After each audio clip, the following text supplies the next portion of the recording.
Sekarang insya Allah kita akan bicara poin keempat dari 31 tuntunan ini, masalah berbuat baiklah kepada tetangga Anda. Nah, berbicara masalah tetangga, Bapak Ibu sekalian, tetangga ini cukup panjang lebar definisi yang disampaikan oleh para ulama, siapa sebenarnya tetangga. Dan nanti setelah itu baru kita panjang lebar menjelaskan tentang hak-hak mereka. Dan kalau bicara tentang masalah tetangga, berarti tidak melihat apakah dia muslim ataupun dia orang kafir. Selama dia tetangga kita, berarti mereka akan memiliki hak yang sama. Ya, kecuali orang itu memang punya hubungan kekerabatan, misalnya saudara kandung atau kerabat lah, maka itu punya kedudukan lebih tinggi sedikit. Selain hak tetangga, mereka juga punya hak kekerabatan. Nah, memang orang yang punya hubungan kekerabatan atau rahim ini punya kedudukan tersendiri. Bapak Ibu kalau menyumbang misalnya untuk memberikan sedekah kepada seseorang punya hubungan kerabat dengan yang tidak punya hubungan kerabat, maka yang punya kerabat kita akan mendapatkan dua pahala. Pahala sedekah dan pahala silaturahimnya. Nah, begitu juga dengan tetangga. Baik, di pembukaannya saya akan jelaskan dulu pendapat ulama tentang masalah siapa tetangga itu. Dinukil dari buku yang sangat masyhur, buku Al-Mawsu' Al-Fiqhiyah yang disusun seingat saya di Kuwait ya, di halaman 16, di jilid 16 di halaman 216 sampai 217. Ini tidak ada di buku kita ya. Saya tambahkan informasi supaya jelas dulu buat kita lingkup daripada tetangga itu siapa saja. Nah, di sini dijelaskan cukup banyak pendapat-pendapat ulama tentang masalah itu. Ulama Syafi'iyah dari pengikut Imam Syafi'i dan ulama Hanabilah atau dari pengikut Imam Ahmad. Mereka berpendapat bahwa yang menjadi tetangga adalah 40 rumah dari segala arah. 40 rumah ke depan, 40 rumah ke belakang, 40 rumah ke kanan, 40 rumah ke kiri. Jadi semua arah itu, depan, belakang, kanan dan kiri. 40 rumah semua masuk tetangga. Mereka berdalil dengan hadis Nabi SAW yang kurang lebih artinya hak tetangga adalah 40 rumah seperti ini dan seperti itu. Makna seperti ini maksudnya adalah semua penjuru rumah. Semua penjuru rumah. Walaupun hadis ini hadis yang lemah, tapi kedua mazhab ini berpegang teguh dengan pendapat ini. Kalau tetangga maksudnya 40 rumah, berarti cukup banyak ya. 40 rumah ke depan, 40 rumah ke belakang, ke kanan dan ke kiri. Ini kalau kita tambahin semua berarti 40 kali 4. Ya. Ya, itu cukup besar, sekitar 160 rumah. Baik, ulama Malikiyah atau dalam mazhab Malik, Imam Malik ya, berpendapat bahwa saya tetangga itu hanya yang berdempetan saja. Ya, dilihat dari berbagai penjuru atau antara rumah yang hanya dipisah dengan jalan sempit saja. Kalau Imam Malik lingkupnya adalah yang kalau ibu keluar, ibu bisa lihat jangan jangkau mata, itu tetangga. Ya. Jadi kalau misalnya sudah belok ke kanan, itu udah bukan tetangga di sana. Nah, seperti itu kurang lebih gambarannya. Dan itu juga beliau memberikan definisi lebih detail lagi, kalau hanya dipisah dengan jalan sempit, yang hanya sekedar manusia bisa lewat. Tapi kalau sudah dipisah dengan jalan raya, dalam mazhab Malikiyah itu bukan tetangga. Walaupun mereka punya hak secara umum, tapi kita bicara sekarang definisi tetangga, biar jelas dulu. Dan kata beliau, hanya dipisah dengan jalan sempit, bukan dipisah dengan jalan besar atau pasar besar atau sungai besar. Kalau sudah dipisah dengan itu dalam mazhab Malikiyah berarti bukan tetangga. Ya. Begitu pula disebut dengan tetangga kalau dikumpulkan, kata beliau, dengan satu masjid. Nah, karena umat Islam selalu berlomba-lomba bangun masjid. Nah, kalau misalnya ada orang masjidnya di situ satu dan di situ semuanya pada sholat di satu masjid, berarti semua masih tetangga. Dan beliau mengatakan bisa juga masuk dalam tetangga, karena ini definisi Imam Malik disebutkan di kota Madinah ya. Karena Imam Malik tinggal di Madinah. Maka beliau mengatakan ini kenapa? Karena waktu itu penduduk Madinah kebanyakan sholatnya di Masjid Nabawi. Di Masjid Nabi. Maka beliau mengatakan kalau sholat di satu masjid berarti tetangga semuanya. Seakan-akan beliau mau mengatakan siapapun yang sholat di Masjid Nabawi berarti tetangga semuanya. Nah seperti itu. Walaupun sebenarnya definisi ini bisa masuk lebih umum. Siapapun yang sholat satu masjid maka dianggap tetangga. Atau kata beliau bisa saja Ini maksudnya kalau di luar daripada tempat tinggal beliau di kota Madinah, tergantung daripada uruf atau kebiasaan masyarakat sekitar. Kalau misalnya kayak kita di Indonesia atau kita lingkup, tidak usah jauh-jauh Indonesia terlalu besar, di Jakarta aja. Nah pandangan biasanya masyarakat itu seperti apa sih? Misalnya ibu ditanya, kenal nggak sama ibu itu? Ibu bilang, oh iya saya kenal tuh tetangga saya. Kita sering ucapin itu. Padahal sebenarnya mungkin rumahnya cukup jauh. Mungkin rumahnya 40 rumah, 30 rumah, atau mungkin 100 rumah. Cuma karena ibu sering jalan kaki pagi, ibu tahu tinggal sekitar satu RT, misalnya ibu mengatakan itu tetangga saya. Itu bisa saja karena tradisi. Kata Imam Malik itu juga bisa masuk dalam pandangan tetangga. Kemudian mazhab yang terakhir, karena ada 4 mazhab ya. Mazhab tadi sudah kita sebutkan, mazhab Imam Syafi'i atau Syafi'iyah, dan mazhab Hanabila Imam Ahmad itu menyebutkan 40 rumah. Kalau Imam Malik yang berdekatan dan terjangkau dengan pandangan mata, dipisah dengan jalan kecil. Ya, kalau dipisah dengan jalan besar atau sungai besar atau pasar besar sudah tidak masuk. Atau beliau mengatakan bisa juga jadi patokan masjid. Masjid mana yang terdekat, maka itu berarti tetangga. Berarti kalau dalam satu RT ada 2 masjid, misalnya masjid yang satu di sebelah sana walaupun berdekatan dan rumahnya mungkin cuma beda 20 rumah, tetap dalam mazhab Imam Malik itu bukan tetangga. Yang tetangga yang satu masjid saja. Sekarang mazhab yang keempat, Abu Hanifah atau Hanafiyah, berpendapat bahwasanya tetangga itu adalah jika berdampingan saja dan menempel rumahnya. Ini lebih sempit lagi. Jadi cuma yang dempet sama rumah kita. Berarti selanjutnya sudah bukan tetangga kata beliau.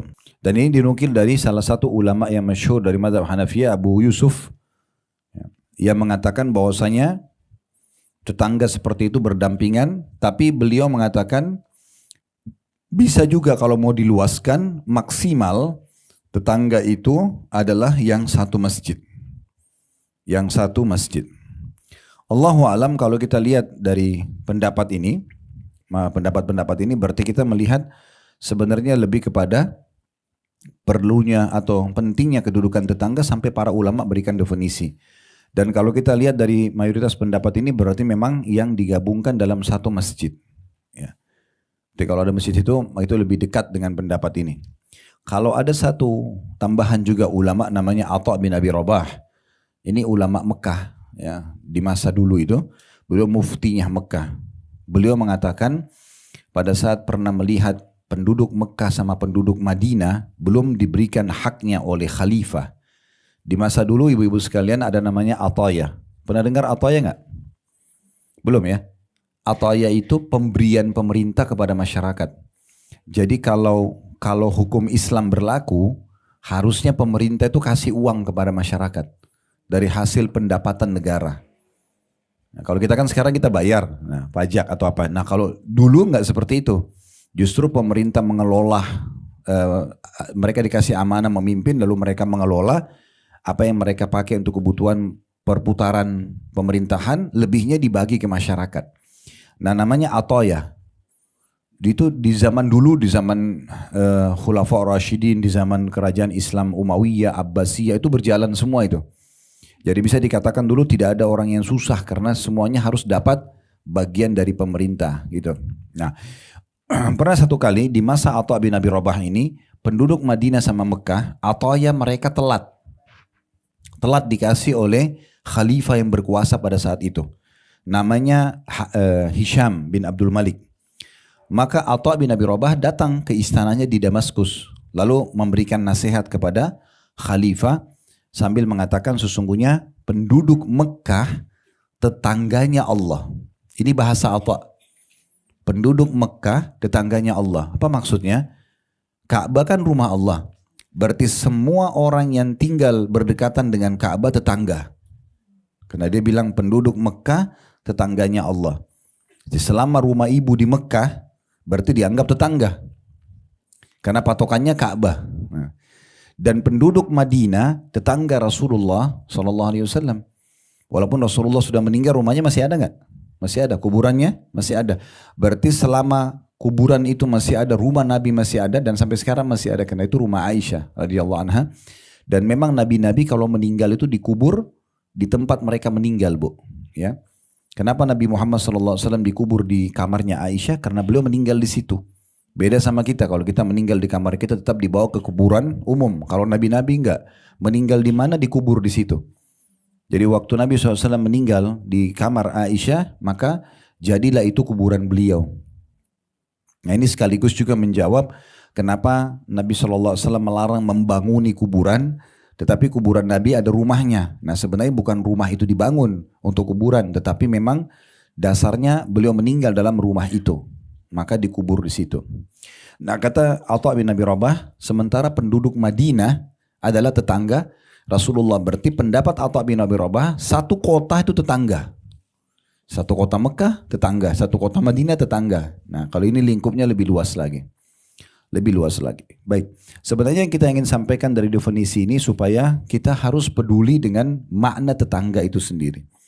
Nah lebih dalam nanti supaya Bapak Ibu atau terutama Ibu-Ibu, karena itu saya hadir Ibu-Ibu, kita melihat bagaimana kedudukan Islam melihat tetangga itu. Ya, supaya nanti jangan sampai luput dari kita meraih pahala dari mereka, atau sebaliknya kita bisa dapat dosa kalau kita bengkalikan mereka. Baik, kita lihat di sini hadis pertama di halaman 35 di buku kita ya. Diangkat oleh penulis dari Aisyah radhiyallahu anha, ia mengatakan Rasulullah SAW bersabda, silatul rahmi atau silatul rahimi wa husnul khuluqi wa husnul jiwari ya'muranid diyar wa yazidani fil a'mar. Ini hadis yang sangat agung ya. Ada footnote di situ di bawah. Ini disebutkan atau disahihkan oleh Syekh Al-Albani dalam Sahih At-Targhib wa Tarhib ya. Terjemahannya di halaman 36-nya ya, silaturahim ya, melanjutkan hubungan kekerabatan.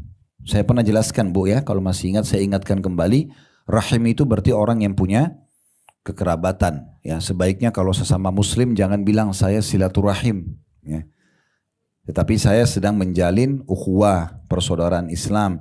Karena rahim itu untuk orang yang punya kerabat ya, kekerabatan. Nah, kekerabatan ini dibagi-bagi oleh ulama. Ada kekerabatan Bu yang dia punya hak rahim, hak kekerabatan, dan punya hak mahram.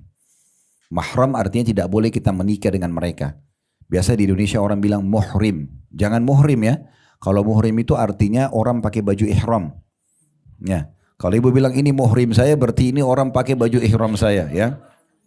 Jadi yang benar mahram. Mahram itu maksudnya terharamkan untuk menikah. Nah, atau dinikahi. Jadi ada orang yang punya hubungan rahim dan mahram. Siapa mereka? Jalur langsung ke atas kita. Ibu, bapak, kakek, nenek, dan semua jalur ke sampingnya. Ya, saudara dan saudarinya ibu dan ayah, saudara dan saudarinya kakek dan nenek. Semua jalur ke atas kita ini, itu namanya rahim dan mahram. Jadi nggak boleh kita nikah sama paman, nggak boleh kita nikah sama tante. Gitu kan? Ini cuma jalur ke atas. Semua jalur ke samping kita. Saudara dan saudari. Seayah seibu kah atau seayah saja. Seayah seibu kita sudah tahu kan, biasa kita bilang kandung ya. Sebenarnya dalam agama ada lagi saudara kandung itu adalah saudara seayah saja. Misalnya seorang laki-laki berpoligami punya 2 orang istri, ini punya anak, ini punya anak. Anak dari 2 istri adalah saudara seayah. Mereka bukan seayah seibu karena bukan seibu.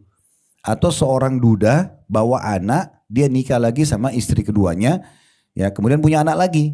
Nah anak dari istri pertama yang dia cerai atau meninggal itu kan bukan ibunya, bukan anak dari istri yang keduanya. Nah itu namanya anak sama anak saudara seayah. Ini sama kedudukannya dengan kandung. Ya. Kemudian ada saudara seibu. Saudara seibu itu misalnya seorang wanita janda bawa anak dari suami pertama, kemudian nikah lagi sama suami keduanya, punya anak lagi. Anak yang dari suami pertama sama suami kedua satu kandung kan, berarti saudara seibu, tapi bukan saudara seayah. Nah ini semuanya kedudukannya sama, saudara seayah seibu atau seayah saja atau seibu saja. Ini masuk dalam rahim dan mahram. Ya, ini kalau berhubungan dengan masalah begitu kita lahir sudah ada ya hukum ini. Begitu juga jalur di bawah saudara kita, ponakan. Semua jalur samping kita, saudara dan saudara kita, anak mereka, ponakan kita, itu juga rahim dan mahram. Jadi nggak boleh kita menikah dengan ponakan kita, nggak boleh gitu kan, karena mereka mahram. Begitu juga jalur langsung ke bawah kita, anak, cucu, semua ini rahim dan mahram. Nah, sekarang kita pindah, ada orang yang punya hak rahim, juga mahram, tetapi disebabkan karena pernikahan. Artinya kalau tidak pernikahan kita nggak ada hubungan rahim dan mahram sama mereka. Siapa itu? Mertua sama anak mantu. Jadi begitu ibu menikah dengan suaminya, maka ayahnya suami ibu itu jadi mahram dan rahim. Ya, dan ini abadi. Walaupun ibu cerai sama suami, tetap ayahnya mantan suami itu mahram. Boleh ibu ketemu, tidak pakai jilbab, boleh ibu salaman. Jadi tidak ada namanya mantan mertua, tidak ada namanya mantan anak mantu. Ya. Jadi dua ini disebabkan karena pernikahan. Jadi punya hak rahim, punya hak mahram. Jelas ya? Jelas gak ini? Oh iya. Terus kemudian ada juga orang yang punya hak mahram dan rahim itu disebabkan karena susuan.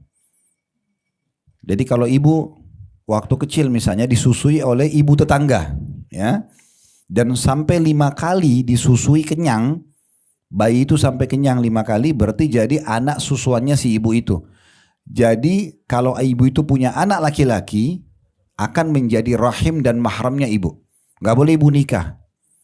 Walaupun itu bukan kerabat sama kita, tetapi karena ibu sudah disusuin sampai 5 kali kenyang, maka berarti jadi mahramnya atau menjadi anak susuan ibu tersebut. Maka anaknya ibu itu, yang laki-laki berarti menjadi mahramnya ibu, namanya saudara susuan dan tidak boleh menikah ini ya.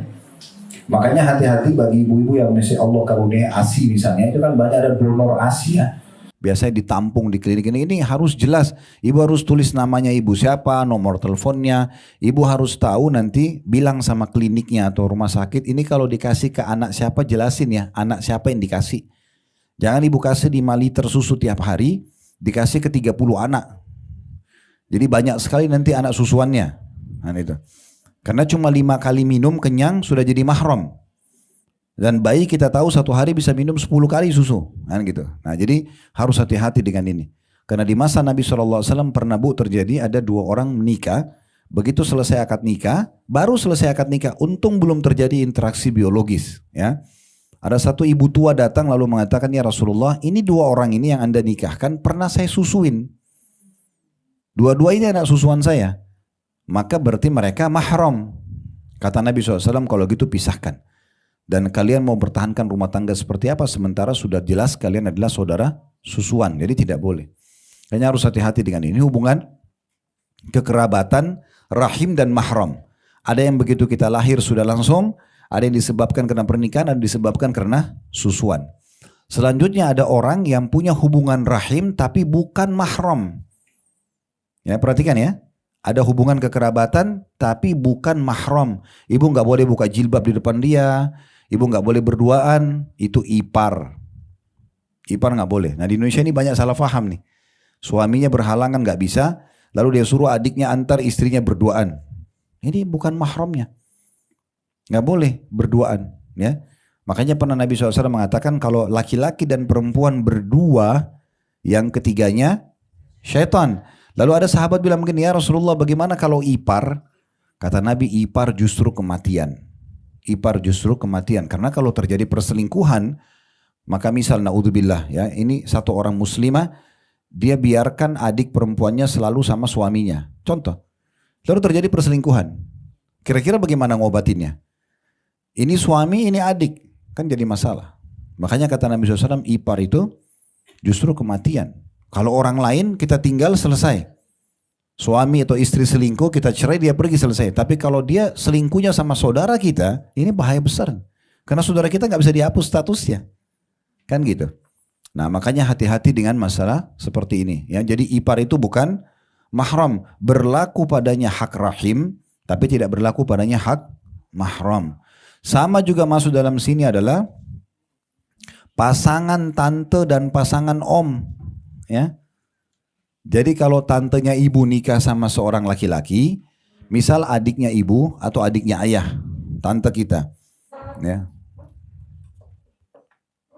Nah kalau tante ini menikah sama seorang laki-laki dan ibu ponakan si tante ini, ibu bukan mahramnya suaminya tantenya ibu. Karena kita di Indonesia semuanya kan dipanggil om kan.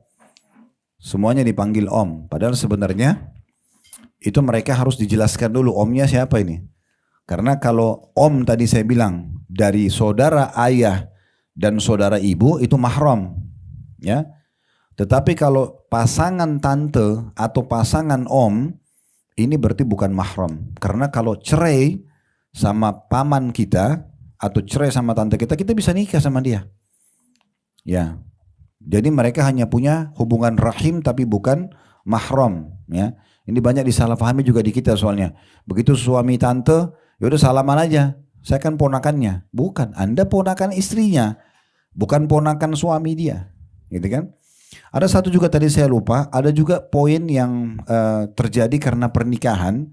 Contoh yang lain itu adalah pasangan atau mantan pasangan orang tua. Ya. Jadi kalau ibunya ibu pernah nikah dengan seorang laki-laki, ya, misalnya ibu masih kecil nih, ibu masih gadis dulu, terus kemudian ibunya ibu misal menjanda, kemudian nikah sama seorang laki-laki, itu kan jadi suaminya ibu kan, bukan ayah kita. Nah ini juga jadi mahram abadi nih. Walaupun cerai sama ibu kita, tidak boleh nikah sama kita. Ya. Kecuali satu keadaan, kalau seorang laki-laki nikah sama janda, kemudian belum sempat terjadi interaksi biologis, ya biasa orang di malam pertama biologis, dia tidak biologis nih. Dia tidak biologis. Kemudian bercerai. Maka di sini si laki-laki ini karena belum pernah interaksi badan sama si janda, maka berarti anak si janda bukan mahramnya. Bukan mahramnya, berarti dia bisa nikah sama anaknya si janda itu kan gitu, secara hukum kita bicara ya. Ini supaya jelas hukumnya. Tapi kalau sudah terjadi interaksi biologis sekali saja, berarti anak si janda itu mahram abadi. Abadi. Walaupun dia cerai, si laki-laki ini cerai sama si janda ini, anaknya janda tetap mahramnya dia. Ya. Jadi pasangan orang tua atau mantan pasangan orang tua ini mahram abadi. Jadi nggak boleh misalnya contoh ini ya, ada seorang duda punya anak bujang 25 tahun. Anggap duda ini 50 tahun misalnya. Dia punya anak dari istri pertama 25 tahun. Istrinya meninggal, dia nikah lagi sama perempuan umurnya 20 tahun. Bisa terjadi kan? Misalnya duda 50 tahun, dia punya anak 25 tahun, terus dia nikah sekarang sama istri kedua umurnya 20 tahun. Sekarang istrinya si duda ini lebih muda nggak dari anak dia? Nah lebih muda. Tapi tetap saja itu akan menjadi mahram abadinya si anak duda ini. Walaupun si anak ini lebih tua dari ibunya, dia harus panggil ibu. Gitu. Baik dalam status masih istrinya ayahnya atau sudah cerai. Jadi nggak boleh. Nah ini perlu difahami Bapak Ibu sekalian, karena kalau kita juga singgung masalah bab zina, zina yang paling berat itu adalah berzina dengan mahram. Itu zina paling berat, seperti ibu sama anak, tante sama ponakan, om sama ponakan, saudara sama saudari. Ini zina yang paling berat. Hukum zina itu, kalau bujang sama gadis berzina, dicambuk 100 kali, diasingkan 1 tahun. Kalau sudah menikah dirajam, dilempar batu sampai mati kan gitu. Tapi kalau dia berzina dengan mahramnya, walaupun belum menikah, hukumnya dirajam langsung. Ya, karena kalau ayah sama anak berzina, hamil, ini kan anaknya jadi siapa statusnya ayahnya, kan gitu. Contoh misalnya, atau seorang ibu nikah zina sama anaknya misalnya, karena ibu itu mungkin menikah muda, ini contoh saja. Kemudian dia hamil dari anaknya sendiri. Kan gitu. Atau saudari hamil dari saudaranya sendiri dan seterusnya. Nah ini sangat berat di dalam bab zina. Ya, karena bab zina paling berat adalah berzina dengan mahram, baru kemudian berzina dengan istri mujahid, baru kemudian berzina dengan istri tetangga, ya, baru berzina secara umum. Nah itu yang paling ringan, berzina secara umum, tapi ini tetap dosa besar. Baik, kita kembali ke hadis tadi. Jadi kata Nabi SAW, silaturrahim. Jadi melanjutkan hubungan kekerabatan. Tadi sudah kita jelaskan siapa saja rahim. Kemudian akhlak yang baik, karakter yang baik, ya. Ramah, santun, dermawan, jujur, ya. Semua itu akhlak yang baik. Kemudian yang ketiga, dan bertetangga dengan baik. Nah ini jadi saksi bahasan kita ini. Bertetangga dengan baik. Ketiga hal ini, silaturahim, kemudian akhlak yang baik, kemudian bertetangga yang baik, dapat memakmurkan negeri. Ya. Maksudnya akan jadi aman karena kita baik sama semua orang. Di sini dalam kurung menambah rezeki. dan juga menambah umur. Jadi kalau 3 hal ini kita jaga, dipastikan dalam hadis Nabi SAW akan mendatangkan rezeki dan juga akan menambah umur. Di sini bukan berarti umur ibu kalau sudah dicatat di Lauhil Mahfuz 70 tahun, ibu bertambah jadi 72. Pendapat yang paling kuat pernah kita jelaskan itu di poin sebelumnya, ada silaturahim ya.